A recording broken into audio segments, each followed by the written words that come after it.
En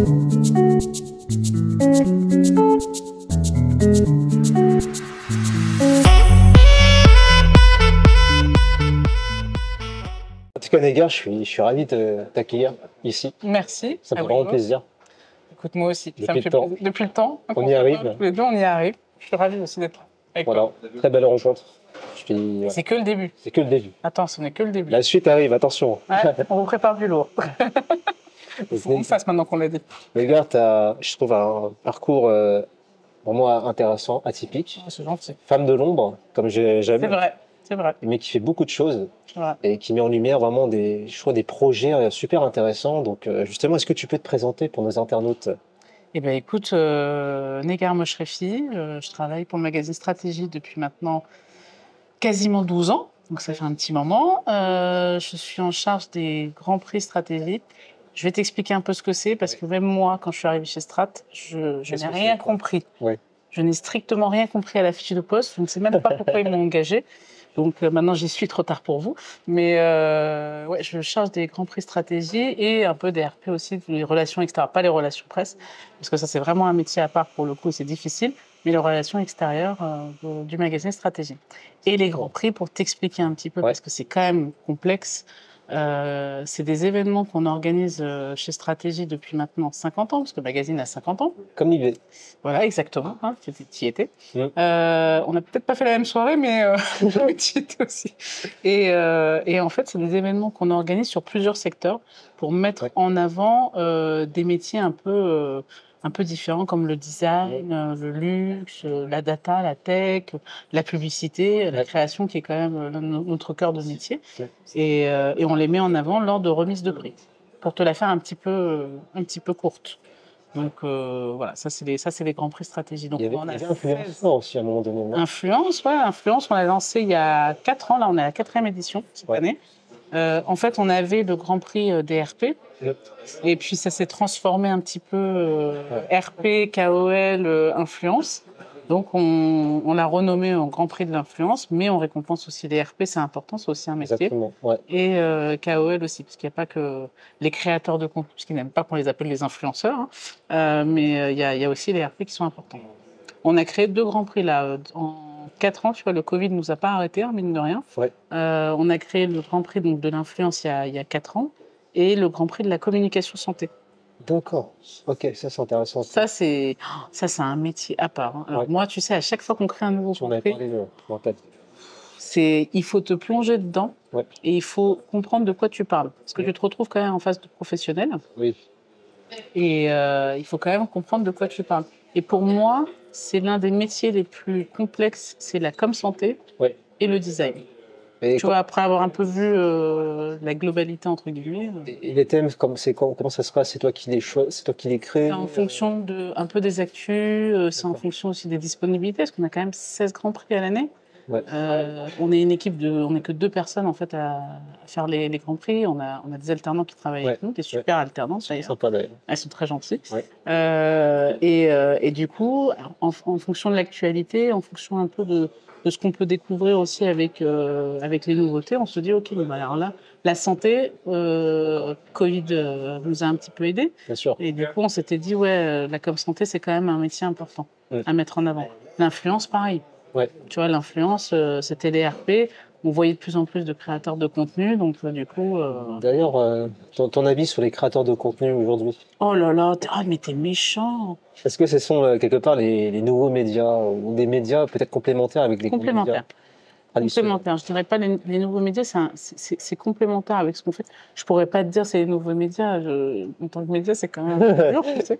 Mais pour en avoir rencontré quand même quelques-uns différents, de styles différents, Riyad, Léna Situation, Pauline Prives, voilà. Ce genre de créateurs de contenu-là t'apporte quelque chose, tu vois. Moi, en fait, ce qui m'intéresse plutôt, c'est les personnalités qui vont apporter quelque chose et qui vont changer un peu le point de vue du consommateur. Je trouve que c'est ça qui est important. Alors, quand je dis changer le point de vue, c'est pas juste leur faire acheter la lessive X maintenant. Non, c'est pas ça. Mais avoir quelque chose de plus responsable, une consommation plus responsable. C'est ça qui me touchent un peu plus. Mais je pense que aussi c'est parce que je suis dans la cible maintenant 35-45. Ah, t'as encore un peu de temps. Merci, c'est gentil. Mais je suis pas dans la cible de la vingtaine, donc c'est pas la même chose qu'on attend, je pense. Toi, les gars, alors stratégie, c'est quoi les valeurs de stratégie et c'est quoi le business Je économique? savais que tu allais me poser cette question-là, les valeurs de stratégie. Aïe, aïe, aïe. Les valeurs, bah, c'est important. Écoute, moi j'ai envie de te dire, on a des journalistes engagés. Tu vois, ça c'est très très important. On est cousins aujourd'hui avec CB News aussi, Franck Papazian a racheté il y a 4 ans. Et on a des valeurs assez fortes d'engagement, je trouve, je dirais. On a des journalistes, moi les journalistes, je les adore. Hein. Ils sont adorables. On a eu des journalistes qui ont vraiment porté le magazine. Pour moi, c'est plutôt eux, tu vois, qui font les valeurs du magazine plutôt que le magazine en soi. C'est mon avis. Après, le business model, bon, un peu comme tout magazine, hein, la publicité, forcément, les abonnements et surtout les événements. Les événements qu'on organise avec les remises de prix. Alors, les conférences qui à une époque étaient payantes, aujourd'hui, elles ne sont plus payantes. Hein, il faut arrêter les conférences payantes, hein, s'il vous plaît. Les webinaires, enfin voilà, ça, c'est aussi notre modèle économique. D'accord. Mais les événements, c'est ce qui fonctionne le mieux. Les remises de prix, si tu veux, c'est le Grand Prix Stratégie, c'est vraiment, on va dire, la référence sur le marché national. Et les gens se rencontrent aussi. Ils se rencontrent, tu as du networking qui est important. Le moment des jurys aussi est très important. Ouais. On en parlait un petit peu hors interview tous les deux. Mais ce moment-là est très, très important et les gens sont toujours très flattés d'être invités à ce moment-là. Ce qui te pousse aujourd'hui à faire ce que tu fais, c'est quoi tes motivations? Oh, j'ai envie de te faire une blague, mais je vais pas la faire, sinon c'est pas assez corporate. Non, tu peux, t'inquiète. Non, mes motivations, franchement, c'est les rencontres. Entre nous, c'est vraiment les rencontres parce que, tu vois, c'est un métier, les RP sur lesquels je suis, je fais énormément de rencontres, mais diverses. Ah, ça, c'est top. Et c'est ça que j'aime bien. Ça t'enrichit. Bah ouais. Moi, je trouve que c'est ça qui enrichit le plus. Ouais. Tu peux rencontrer des designers. Alors, tu as eu la chance de participer au jury du design. J'ai pas tout compris, mais c'était super intéressant. Oui, je sais. Alors, en plus, j'ai pas pu t'expliquer tout correctement au tout début. Mais en fait, tu vas étudier des projets où tu ne soupçonnais même pas l'existence. Ouais. Tu vois. Et moi, j'ai appris énormément avec ces gens-là. Ouais. Et c'est la difficulté de ce métier-là aussi, c'est qu'il faut toujours que tu te remettes à niveau. Oui. Tu vois, parce que tu peux pas arriver en jour de jury, je connais tout, c'est moi la boss, ça fonctionne pas comme ça. Ouais. Faut qu'il y ait un minimum, tu te sois renseigné, que tu connaisses le secteur, que tu connaisses les bonnes personnes et savoir qui est-ce qu'il faut mettre en avant. Ouais. Donc ça t'oblige à rester du coup focus, concentré et à t'améliorer du coup. À t'améliorer tout le temps et puis c'est sur du secteur tellement différent que ça te prend un temps et une énergie. C'est ce que je te disais, moi, après jury, je pense que j'ai 2 jours de batterie à plat. Le week-end, je comprends. Ah oui, d'où mes week-ends off, tu vois, je suis vraiment énergie à plat. Parce que tu donnes énormément lors de ces jurys-là. C'est important. J'allais te poser justement cette question-là par rapport à ton équilibre. C'est quoi ton équilibre? Tu fais du sport, tu médites. Toi, c'est le week-end off, toi? Moi, c'est le week-end, c'est week-end famille. Enfin, c'est avec mon fils et mon mari, avec les amis, hein, bien sûr, parce que sinon, ce serait quand même un peu triste d'être tout le temps tous les trois. Mais c'est se recharger en famille. C'est ça. Le sport, bien entendu. La marche. Je fais beaucoup de marche. C'est ça, moi, pour me ressourcer. Je te dirais pas mon morning routine ou ce genre de choses-là. Je n'en ai pas. Je fais comme tout le monde. Je me dépêche le matin, je prends mon café et j'y vais, quoi. Donc voilà. Donc moi, j'ai une question pour la jeunesse. Est-ce que tu as un message pour celles et ceux qui veulent se lancer dans les médias? C'est quoi ton message? Oser. Ouais. C'est ce qu'on disait aussi un petit peu, où on n'osait pas. Moi, j'ai eu une très bonne éducation par mes parents et ils m'ont toujours éduquée à être poli, à rester un peu à ta place, mais pas trop. Ouais. Et moi, on a la chance de prendre beaucoup d'alternants via le groupe qui nous a racheté, donc Media School, qui est plusieurs écoles. Et on prend beaucoup d'alternants avec eux. Okay. Et cette partie-là, c'est une partie que j'aime beaucoup parce que je ne suis pas juste là pour les accompagner pendant 1 an ou 2 ans et après, elles s'en vont. Ouais. Toutes les personnes qui ont travaillé avec moi, pendant ces 12 dernières années, en tout cas chez Stratégie. Je suis restée en contact avec la plupart d'entre eux parce que j'aime vraiment leur apporter un plus et leur donner un peu cette confiance qu'elles ont plus. Tu vois, je trouve que la génération d'aujourd'hui, alors c'est peut-être les alternants. C'est pas tout le monde qui fait ça. Oui, alors ça me prend du temps. Tu en parleras avec mon mari, il te dira, mon Dieu, tu prends beaucoup de temps pour ça.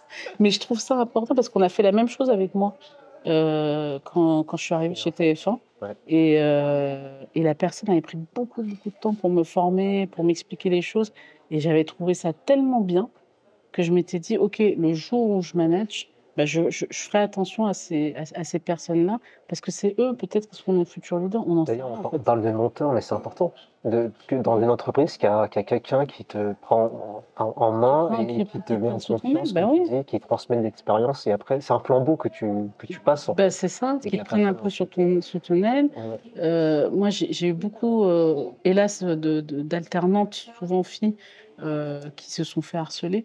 Et du coup, je trouve que c'est tellement dur après d'arriver et de faire confiance à la société. Ça te casse. Ouais. Ça te détruit. À 20 ans, si tu arrives déjà sur le marché du travail, des trucs comme ça, et on fait de toi une bouillie. Quoi. Je suis d'accord. Donc, c'est le côté un peu psychologue, mais j'essaie de les pousser à avoir un petit peu plus confiance en elles.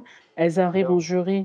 Je leur dis, vous allez parler avec tous les membres du jury, vous me balancez des CV et vous y allez. Donc, elles n'osaient pas, tu vois, au début. Ils disent non, mais par rapport à toi, je dis, il n'y a aucun problème.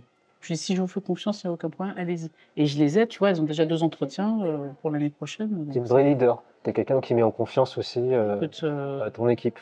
Ça, c'est important. Ouais, c'est important. C'est pas tout le monde qui fait ça. Je le redis encore, mais c'est vrai. Donc, du coup, Négar, c'est quoi tes prochains projets? Déjà, on va voir demain ce qui se passe et puis on va après. Alors ça, non, sur Stratégie, c'est le nouveau site qui va sortir. Ok. Ouais, on a un nouveau site qui va sortir là fin mai, donc c'est un gros chantier. D'accord. Mais je vais pas trop en parler parce que c'est pas trop mon bébé en fait. Ouais. Je veux pas me prendre les bénéfices de ce projet-là. Il y a un nouveau site qui va. Voilà, il y a un nouveau site qui va sortir. Après, voilà, tu sais, on est une équipe réduite. Donc, c'est toujours un peu compliqué de dégager du temps. Ouais. J'aimerais te dire, j'ai 150 projets. Il y a plein de choses que j'ai en tête, on en a parlé ensemble. Ouais. Mais il faut pouvoir dégager du temps et le faire correctement. Exact. Les seules choses que j'ai pu dégager un petit peu, et j'ai trouvé ça sympa, tu vois, c'est les rencontres qu'on fait. Il y a 2 ans ou 3 ans de ça, j'ai fait une rencontre, par exemple, avec Myriam Oni, qui a son agence, et qui lançait son podcast, tu vois, sur l'influence. Ouais, tu m'en avais parlé. Je t'en avais parlé. Exactement. Et du coup, tu vois, très vite, on s'est dit, bon, bah, ok, tu sais quoi, bah, on va faire un podcast sur les jurys, sur le fonctionnement. Tu vas interviewer les jurys. Et puis, ça a fonctionné, ça a pris tout de suite. Okay. Et son podcast s'est lancé. Elle est excellente dans ce qu'elle fait. Voilà. Tu vas pas avoir un projet au jour le jour. Moi, c'est par rapport aux rencontres. Je vais rencontrer quelqu'un. On va se dire, ok, bon, bah, tiens, si on se lançait sur ce projet-là, on y va. Je fonctionne pareil. Tu vois, c'est pour ça que je peux pas te dire. J'aimerais avoir la réponse toute faite. Oui, nos projets, nous allons sortir plusieurs événements. Oui. Non, je te le dis tout de suite. Non, c'est pas. Ça va se faire un peu au jour le jour et en fonction des rencontres des personnes qu'on va rencontrer. Exactement. Qui sait? Alors, Négar, est-ce que tu as un thème que tu aimerais peut-être transmettre ou évoquer Un thème comme par exemple un sujet peut-être qui te tient à cœur, un message peut-être que tu voudrais dire. Moi, c'est l'humain, c'est le partage. Tu sais comment je suis. Hein. Je trouve que c'est important de donner pour mieux recevoir. Ok. Tu vois. Ouais. Et d'être là pour les personnes, former les jeunes aujourd'hui. Moi, je trouve que c'est très très très très important. C'est de pouvoir former et accompagner les jeunes aujourd'hui. D'accord. Donc, pour moi, c'est ça qui est important. C'est ces gens-là qui demain vont faire notre société. Donc, continuons à prendre du temps, même si on n'en a pas, même si on dit à chaque fois, je suis en train de courir, j'ai pas le temps. Pourquoi je vais m'emmerder à faire ça? Non. Prenons le temps, formons les personnes et accompagnons-nous pour avoir vraiment les bons outils pour demain. Yes. C'est ce qui est le plus important pour nous. En tout cas, d'ailleurs, je te remercie infiniment pour ce temps, ce moment de partage et puis. Voilà, l'aventure continue. J'espère, c'est vraiment ta phrase de fin. Ah ouais, j'adore, je sais pas pourquoi, je la kiffe. Ça doit être ton côté chevalier du Zodiac. Mais ça sera dans un prochain épisode. Dans le monde Hadès. Voilà, c'est ça. Oh là, commence pas. À bientôt. Bientôt.